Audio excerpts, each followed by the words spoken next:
But since we've got a true Geordie in the studio today, I want to get your thoughts, Michael.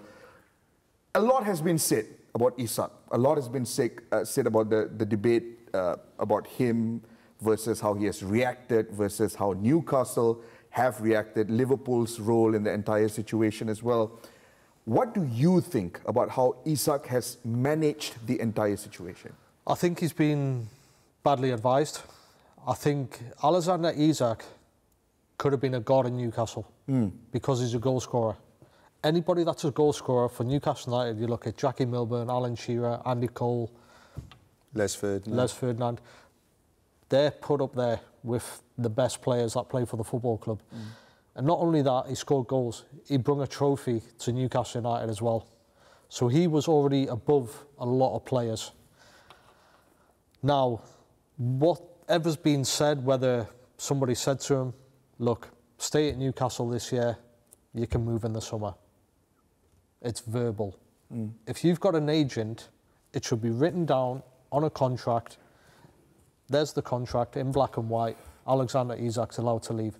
Now, there's so many rumours come out. I think Eddie Howe come out this week and said, nobody promised Alexander Isak that he could move.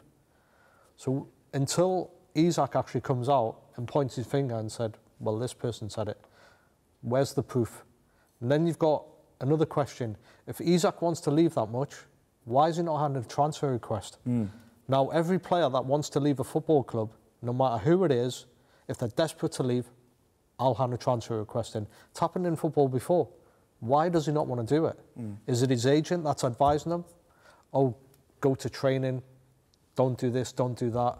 Because if he doesn't hand a transfer request in, he'll still get paid up if he does actually move to Liverpool.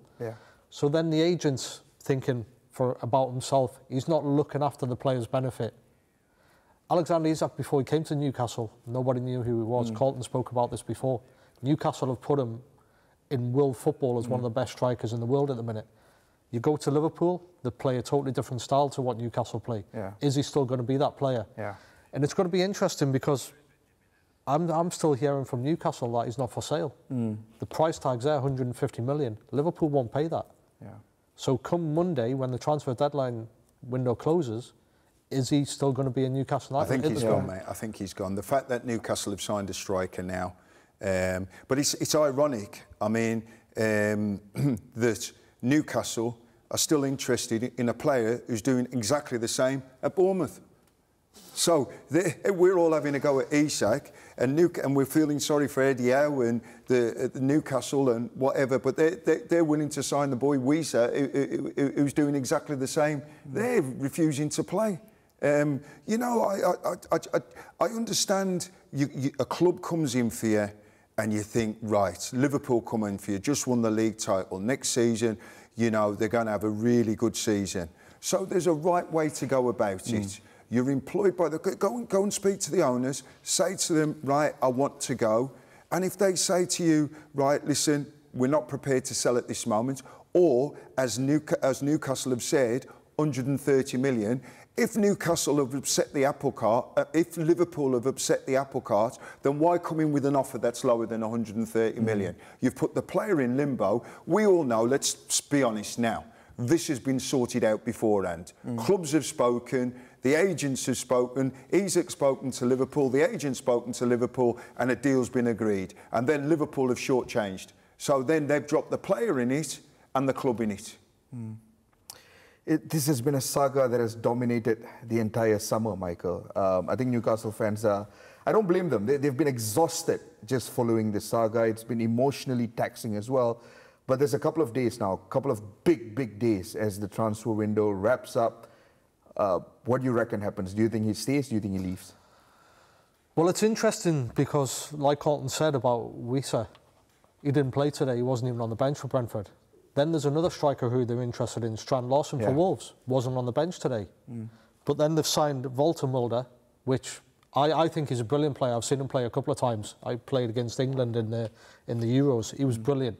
He's not your typical out-and-out centre-forward that's going to pin the centre-halves. He likes to get the ball, he likes to dribble with it and bring other players in and stuff like that. But Newcastle, even before the Isak bid had come in, they were always going to sign another striker. because the replacement for Wilson. Now, if Isak does go, you're generating 120, 130 million. Then you can bring in probably another 2 strikers, which could open the door to Strand Larsen and Visser. Yeah. But what you've got to look at, Isak could have been a Liverpool player now if he had done it properly.